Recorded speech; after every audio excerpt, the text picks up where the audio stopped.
Check me out on Twitter at Danny, DANNY, number 3 Thompson on Twitter, as well as follow the 3-point conversion on YouTube and Facebook, as well as aroundtheassociation.com on YouTube and Facebook as well, too. Also, if you are subscribing, if you're coming in for the first time, once again, welcome. For those who've been on a consistent basis, also welcome back as well, too. Also, if you're on the Haps TV app, please go ahead and subscribe for more outstanding content. Also, know when I go live as well, too, by going to Haps TV on the app, and it's / Danny Thompson. Also, if you got your coins, go ahead and drop some in for a brother tonight. If not, if you've downloaded for the first time, go ahead and download the Habs TV app. You'll get 100 free coins just for joining, which means you can support my work as well, too. All right, guys, this is game number 16 tonight, and this is now the second game of a 6-game and 8-night stretch for the Charlotte Hornets, and the losing streak's finally over.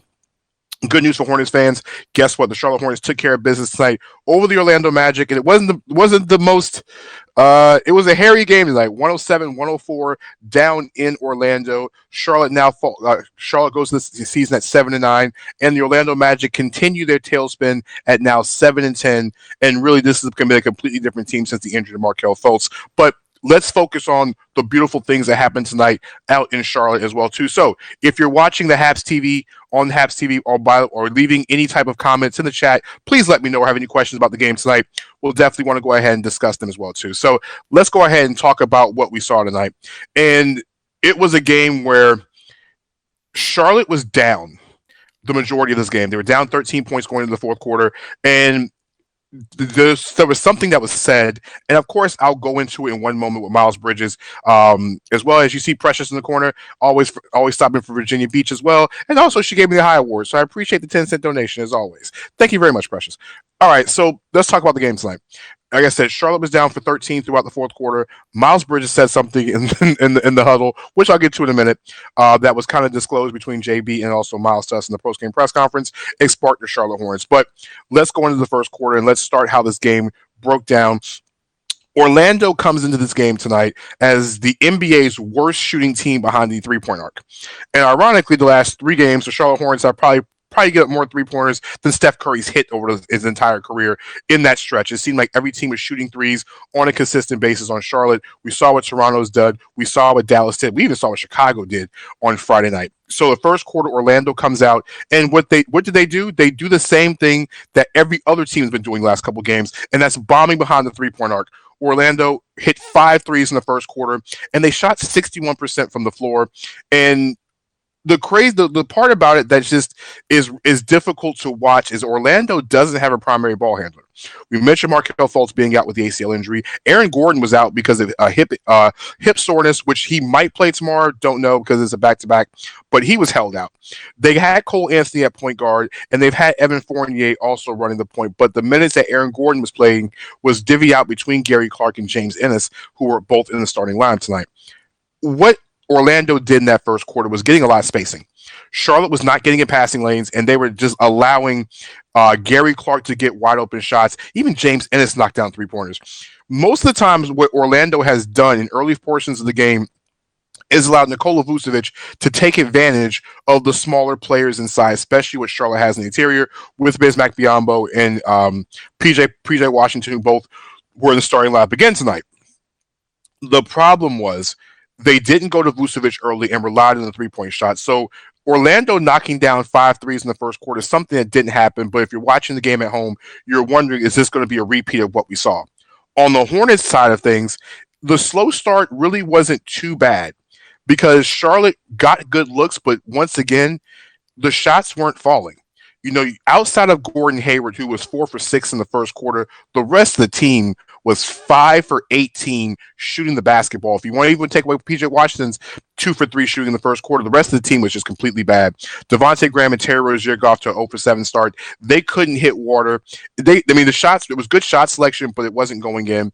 And really, the entrance of LaMelo Ball in the first quarter kind of sparked the team a bit.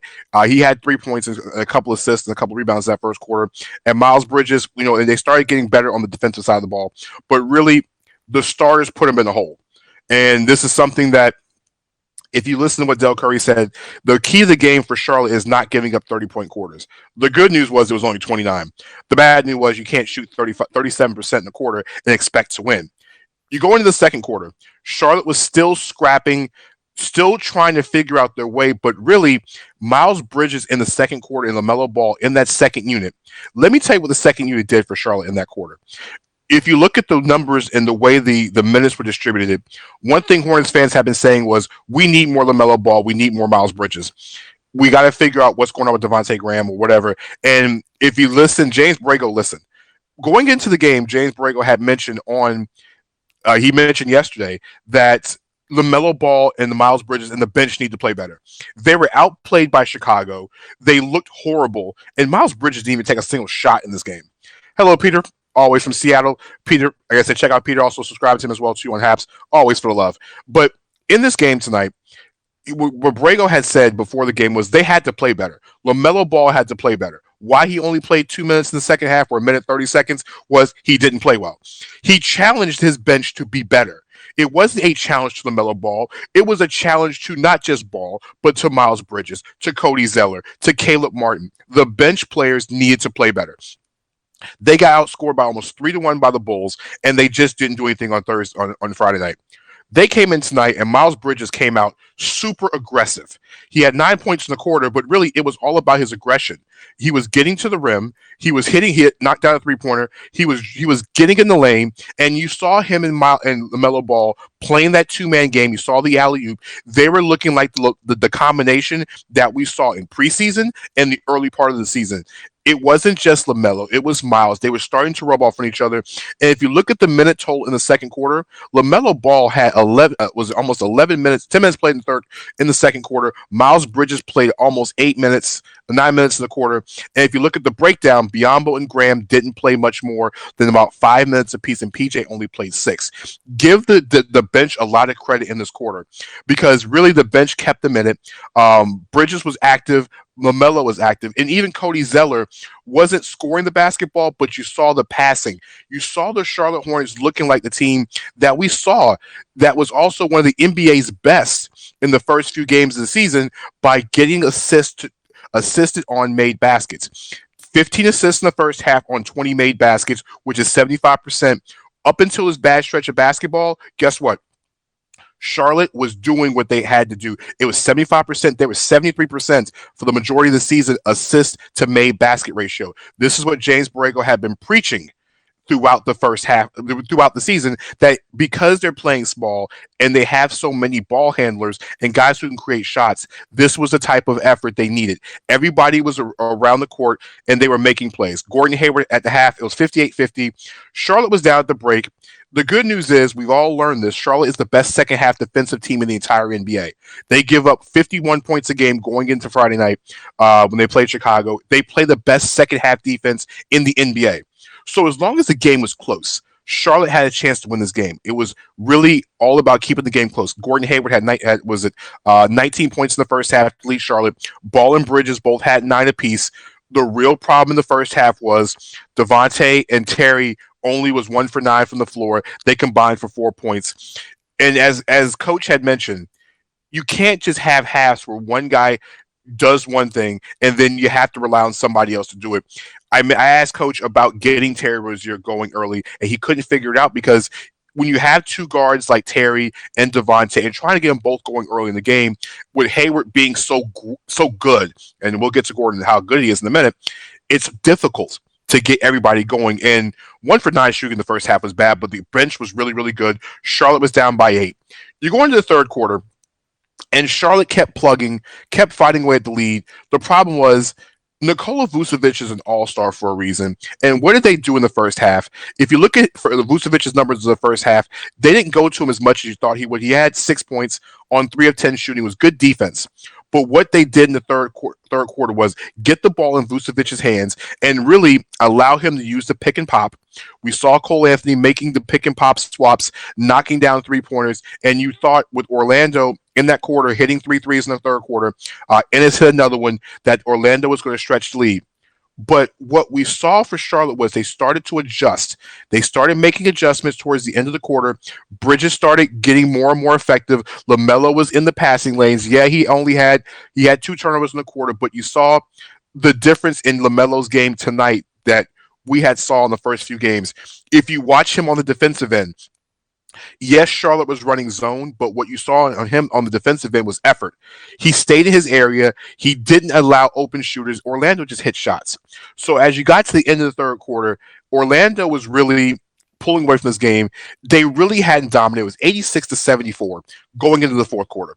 So in this fourth quarter, the wheels fell off for Orlando.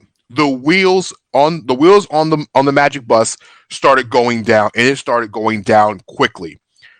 Charlotte started the quarter on a 25-9 run, and really it was the sparking play of LaMelo Ball and Miles Bridges passing it over to Devontae Graham in the fourth quarter, because I mentioned how Graham had been pretty much non-existent for three quarters, and he was non-existent for three quarters.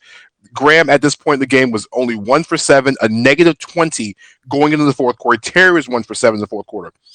Devontae Graham and Gordon Hayward in the fourth quarter were just phenomenal in the fourth quarter.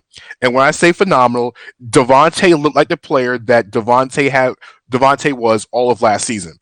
He came out, knocked down his first four shots, 3 for 3 from the three-point line. He was hitting shot after shot after shot. And then you saw what Bridges and LaMelo were doing. They were bringing the offense back. Charlotte started picking at this lead. Orlando started making bad turnovers. We had the play where Fournier couldn't hold on to the ball. There were other mistakes, and Orlando just couldn't hit shots. It was the law of averages. Orlando is not a very good shooting team, even though they were 4 for 9 from the three-point line. But what Charlotte was doing was they were getting quality looks at the rim. They were getting wide open shots. And let's be honest, Gordon Hayward took over in the fourth quarter. Now, Gordon Hayward has caught a lot of flack from Hornets fans about the contract. Once again, Gordon Hayward was Gordon Hayward. 13 points in the fourth quarter. He finished with 39 points. He missed four free throws, which is uncharacteristic for a guy that had only missed 6 all season. Hayward's 39 points carried the team tonight. And if you look at the statistics, Charlotte's the only team in the NBA with 2 guys in the fourth quarter in fourth quarter scoring that's individually. Gordon Hayward, I think tonight with his 13 points, jumped ahead. I think he's now 4th in the NBA, right behind Kevin Durant and Julius Randle in fourth quarter scoring in the NBA right now. I want to say the other player on that list in the top 5 is Zach LaVine. So he's right behind them in fourth quarter scoring. He's got almost 100 points in the fourth quarter so far this season. And, we all know what Terry Rozier's done in the fourth quarter. But give Devontae Graham a lot of credit. And I know LaMelo Ball fans are going to be a little bit upset because he sat. When they took him out, it was 88-86. Charlotte went on a run after that. That's when Graham started knocking down shots. Rozier hit a big three-pointer. Gordon Hayward started dominating at the end of the game. I know we wanted to see more of LaMelo tonight, but LaMelo actually played really well tonight. He played much better, and you can tell his energy level was there.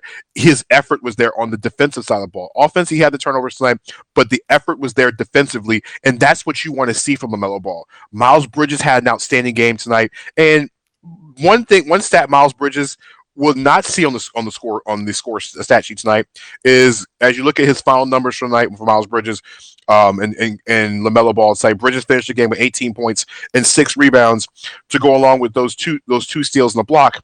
What number we won't see is he had an incident in the fourth quarter that sparked this entire team. Coach Borrego said in the post-game press conference tonight that there was a moment in the fourth quarter, because I asked what sparked it. I asked what sparked the fourth quarter run where Orlando was 25-4. And Borrego said really it was the team putting it together and Miles Bridges actually opening up and saying some things in a huddle that got the team going. It pushed LaMelo. It pushed the defense, and you saw that defensive effort. And I asked Miles what he said. And Miles had said, well, it was a moment where everybody had to get back on defense. They were letting too many easy baskets get in, and it was altercation between him and one of the coaches. It was a heated moment, but that's one of those moments that's a game-changing moment. When your guy is your high-energy guy, I think arguably the most high-energy guy on this team is Miles Bridges, checks everybody on the sideline and also checks the assistant coach at the same time and gets this team motivated. You saw what happened. The Hornets started playing defense at a high level. They got the lead. They got the lead up to 9 points with 3 minutes left in the game. But the Hornets fell asleep. And when you fall asleep against a team like Orlando, the shots are going to fall eventually. Nikola Vucevic and Evan Fournier decided to start knocking down threes. Even though Devontae was matching 3 for 3 with them, you can only do so much. So we get the game down to 3-point game about a minute ago. Charlotte had a chance to close the game out. They missed two shots, and Biombo got fouled. Biombo misses both free throws. Unfortunately, Charlotte's inbound to play defense on Terrence Ross was the Terrence Ross is a flamethrower. So the shot that he hit over Gordon Hayward is a shot that Terrence Ross has hit 1,000 times. I've watched Terrence Ross in Orlando for literally his entire existence in Orlando hit these type of shots. He's not the dunker used to be. He's a dangerous three-point shooter. There's a reason why is why his nickname the Human Torch. He will literally torch you on the court because he has that ability to shoot the basketball from anywhere across the court. But the resolve of the Charlotte Hornets in that final stretch of the game, you have to give them a lot of credit.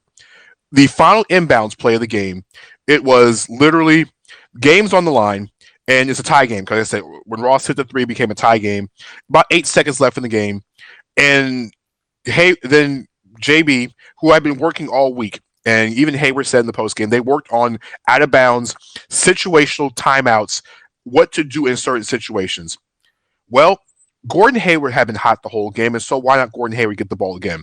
It was Gordon Hayward and Evan Fournier one-on-one at the top of the key where Hayward goes one direction, goes to the right, goes back to the left, gets around Evan Fournier easily, and there was no help at the rim, and Kim Birch was too late.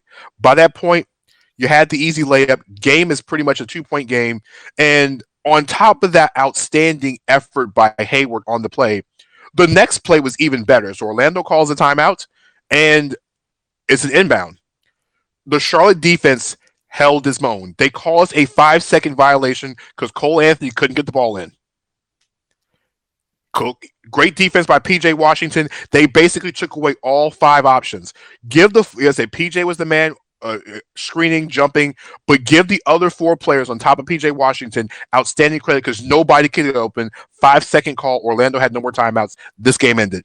Hayward got fouled in the inbound, hit 1 or 2 free throws. Like I said, he missed 4 in the night, and the Hornets take advantage of, like I said, of coming back in the fourth quarter. This is their second fourth quarter comeback in as many games this season, and they took advantage of Orlando's cold shooting and great defense on the night. Final score 107, 104 in the first part of a double-double back-to-back. Mike Patton in the chat asking about Jordan Bone. He should have shot more. Jordan, actually, for the game site, Mr. Bone finished the game with he had 8 points, knocked out a couple 3-pointers. Really, it was Orlando. They hit 17 threes tonight, Mike. In a game where you look at Orlando being the worst 3-point shooting team in the NBA, they go 17 and 36. That's still a problem. I mean, Orlando couldn't hit water all season long, but tonight they hit everything. 17 and 36 is not a good defensive number. And even JB says all the time, if you're going to get 17 3-pointers, you're going to have to do it on the other end. But give the Hornets credit in the fourth quarter for their defense. If you take away what they did in the fourth quarter from behind the arc, Orlando in that fourth quarter shot, literally take away the 3-pointers, they shot 2 for 10 from inside the arc. And in the second half, Orlando, after having such a good start, they shot 40% from the floor in the second half. Outstanding defensive effort. Once again, the Charlotte Hornets on the second half, they owned them. The Magic got 46 points, which is under the 50-point mark, which is where Charlotte needed to be. Charlotte somehow found a way to win tonight, 107-104 in the second game, the first part of a back-to-back. Of course, the outstanding, great, wonderful back-to-back that we're going to see on the next couple nights in Charlotte. And the Magic disappeared at the wrong time. Well, Mike, it wasn't the wrong time. It was the fact of it was the right time for Charlotte's defense to actually do what they needed to do tonight. And Miles Bridges, once again, is becoming much more and more of a leader, to Mike's point. I think between him and Terry didn't have the best shooting game of the world tonight, but his defense, and of course, he knocked down a huge 3-pointer in the fourth quarter to help Charlotte take advantage tonight. And if we really look at the numbers tonight, of course, the game ball tonight, of course, we had Gordon Hayward, 39 points again tonight. Hayward is just completely going through the scoring channels, doing everything you ask of him to do on both sides of the ball. Hayward, on top of the 39 points, he had 9 rebounds. He cut the turnovers down. He had 5 on Friday night. He only had 1 tonight. 15 and 25 from the floor, 5 and 8 from the 3-point line. I mean, he has literally been worth every penny. He's been worth every penny so far this season. And I don't think you could find a Hornets fan right now who was either on Gordon's on the like Gordon list or not like Gordon list that can't say that he's not been worth every penny so far this season. Other game balls tonight, like I said, you got to give it to Miles Bridges. Miles Bridges, 18 points, a definite bounce back game after the effort he had on Friday night. 18 points, 6 rebounds. Really was just there on the defensive. He knocked out a couple 3-pointers. He deserves a game ball. Also, game balls go to LaMelo Ball. Listen, I get a lot of interesting comments about LaMelo Ball on a daily basis between here and the conversation on 3-point conversions YouTube page. But when you look at what LaMelo Ball has done tonight, it was a total 360 from the other night. If you look at the stat line, you'll see 11 points, 8 assists, 5 rebounds. He played almost 28 minutes tonight. You're wondering why he didn't play any more minutes, but I think he played an outstanding role tonight. He really did his job. Didn't play too much in the fourth quarter because Charlotte was really rolling with the starters. But LaMelo did the little things tonight that that most people that have watched this team have been asking him to do. Yeah, he had the 4 turnovers, and JB said if you're going to give turnovers away, you got to be able to give it on the defensive side of the ball. Even though Orlando was knocking down shots, LaMelo was closing out. He was following back screens. Guys that were back screening 2 weeks ago would have scored on him. Didn't happen tonight. Tonight was an evolution and a very, very good step defensively for LaMelo Ball. Because there was even some points in the second half where LaMelo was in the game and they didn't run zone. That's something that they did not run a 2-3 zone. So they trusted LaMelo with a little bit more, and Borrego's defense was getting much more aggressive tonight. Other game balls tonight, like I said, in the scope of things, you got to give it to Devontae Graham.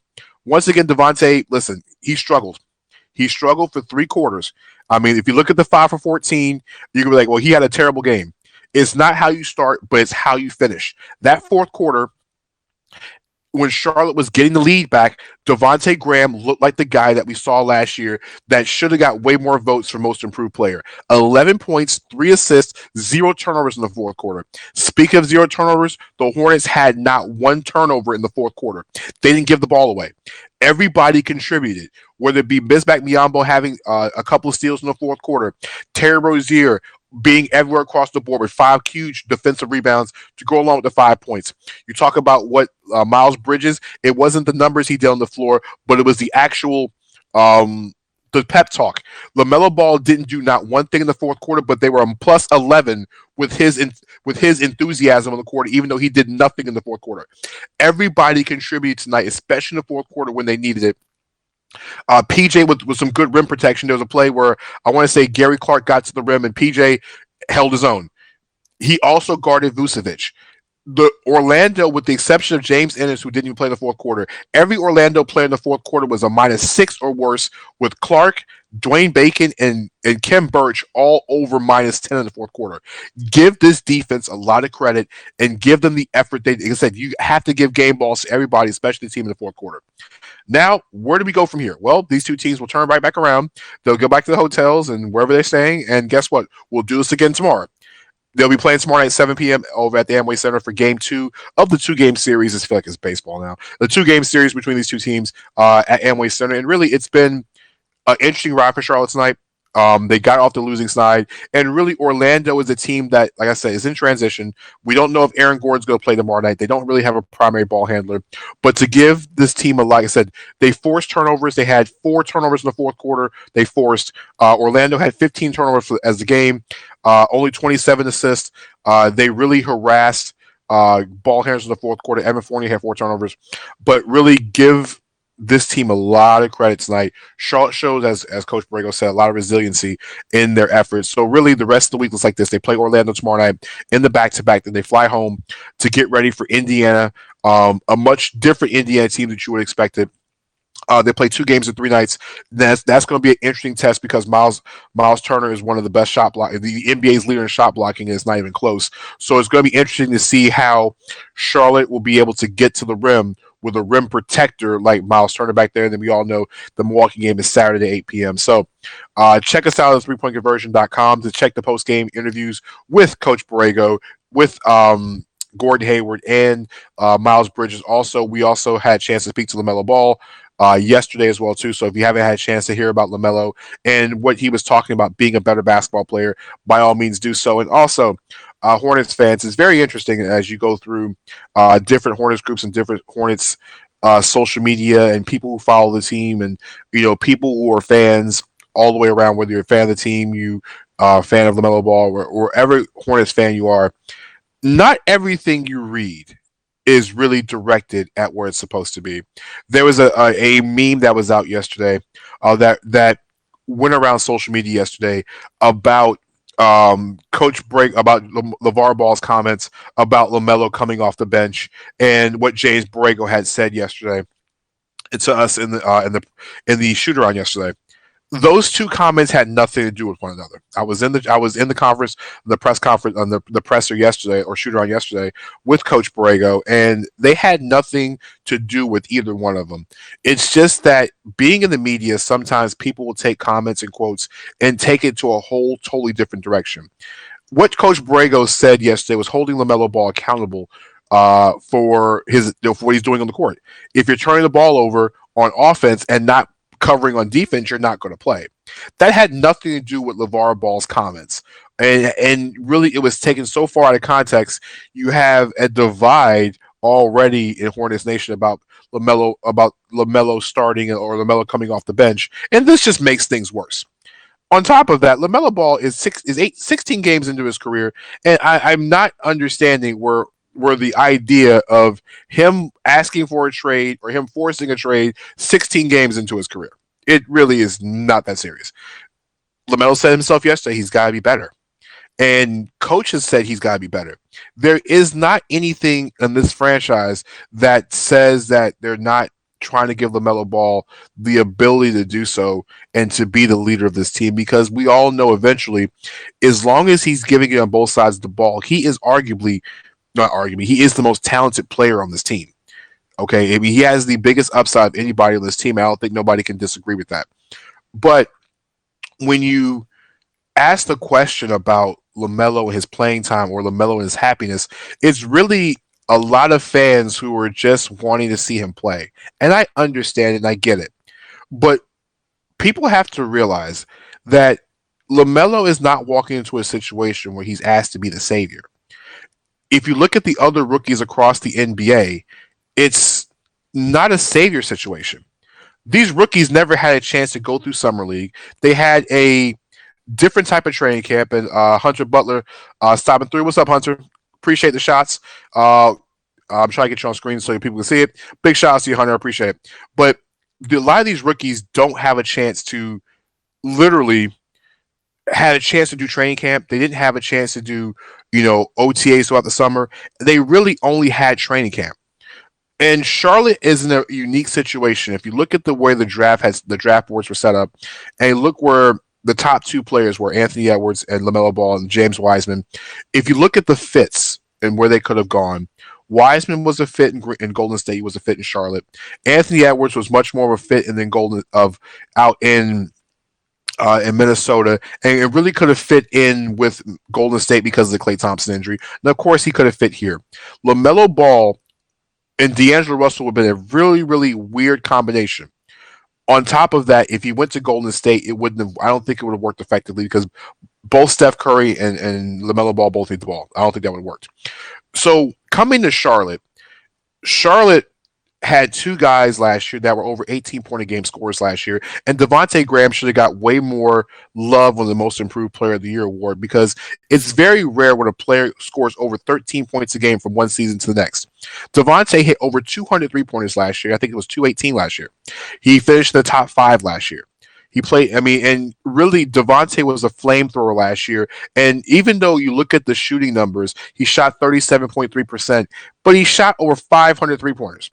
Okay, if you're knocking down 218 of them, I'll think shooting 38%. If you're hitting 218, I think it's a pretty solid number at this point. At this point, LaMelo Ball wasn't asked to come in and save this team from day one.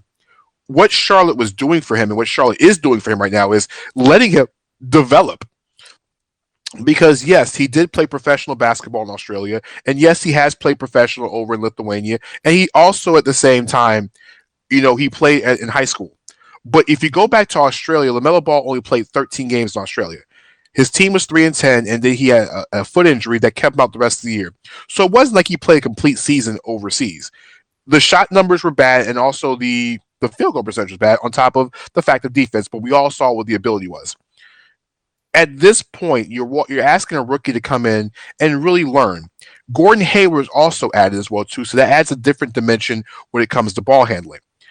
LaMelo Ball is in the perfect situation because number one, he's able to learn the game and let the game slow down to him. He even said yesterday he's moving too fast. That is a very common trait of any rookie in the NBA is moving too fast because the game is at a different type of speed. You ask any player in the NBA, especially rookies, second, and third year players, and I've asked this question for literally the last 6 years, and any player that's come in the league, I always ask them from year 1 to year 2 or year 2 to year 3, how much the difference between the game speed has been, and they will tell you that the game speed slows down tremendously.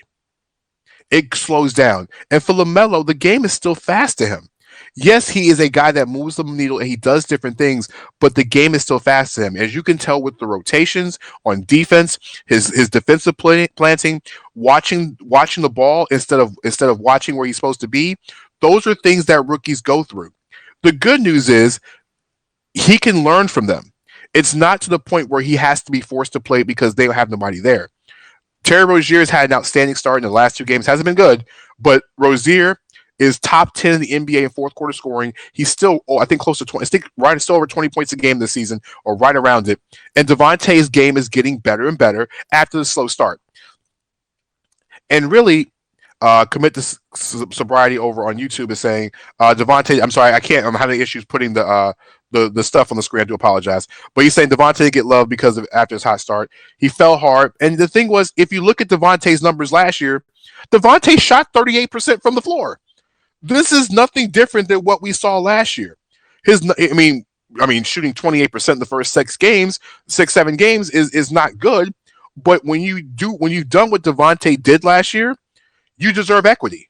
There have been many of nights where Devontae Graham, if you watched the Hornets last year, he carried Charlotte, and he did it a lot last year. There's so many instances where you can watch what Devontae has done, and he deserves it. Any player that has been the best player on the team, and a lot of people say it's between him and Terry Rozier last year, arguably the 2 best players on the team, if they get off to a slow start, they have the equity to do so. They've built enough in this time frame to do that. And also at the same time, what LaMelo has done offensively, he doesn't do defensively. At least with Graham and Rozier, especially Rozier, they give you on both sides of the floor. And Devontae doesn't turn the ball over very much. If you look at Devontae's numbers, his assist to turnover ratio is about 3-1.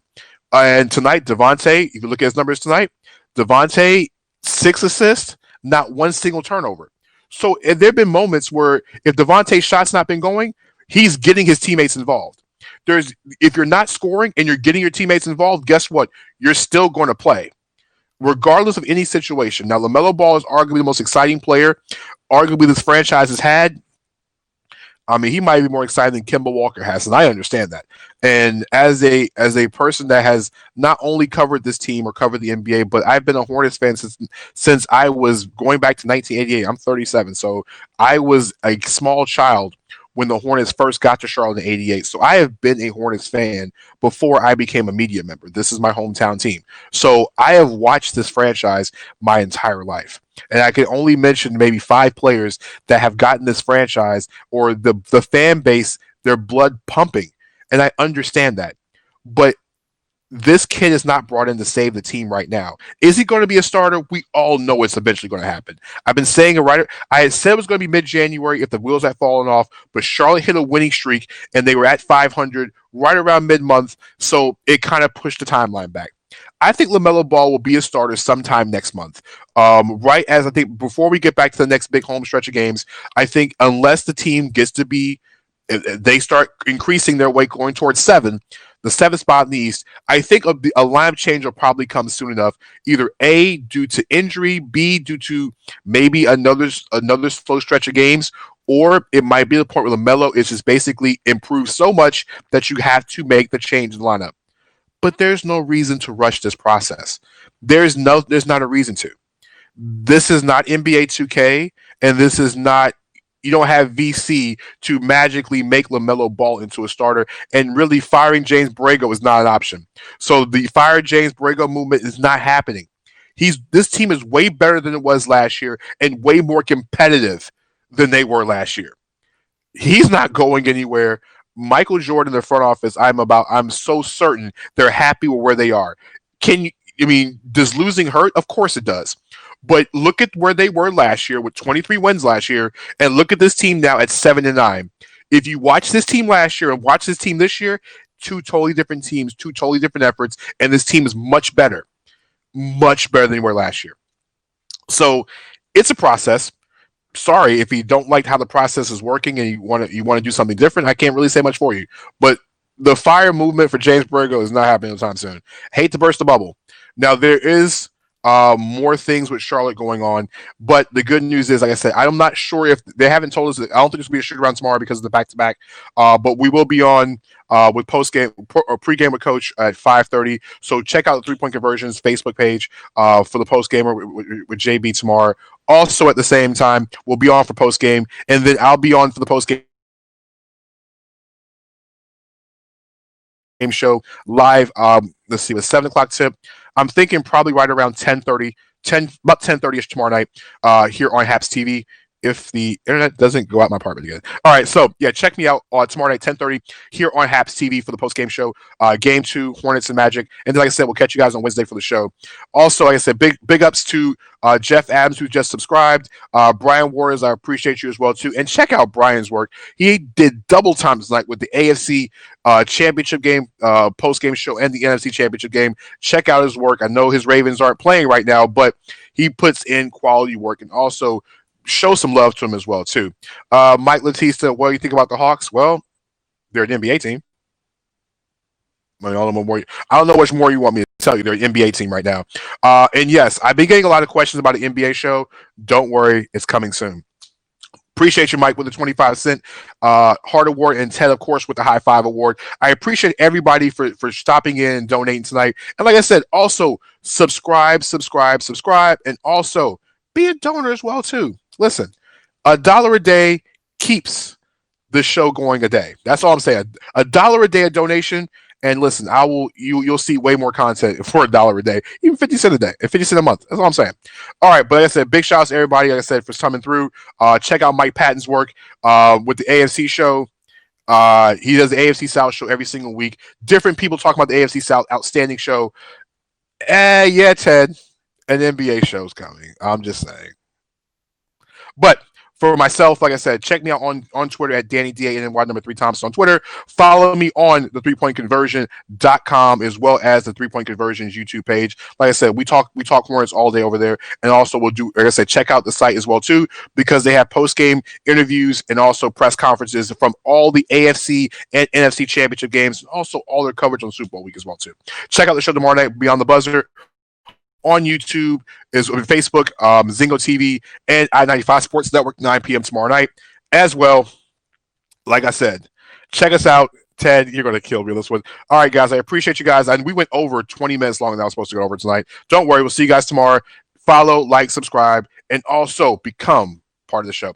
Like I said, see you guys tomorrow night. Enjoy your evening. Stay safe, because COVID is not, I'm not trying to let COVID win any longer. I'm ready to go back to basketball. I'm ready to have fans in arenas again. So guys and girls, stay at home so that way we can enjoy the second half of the season with fans.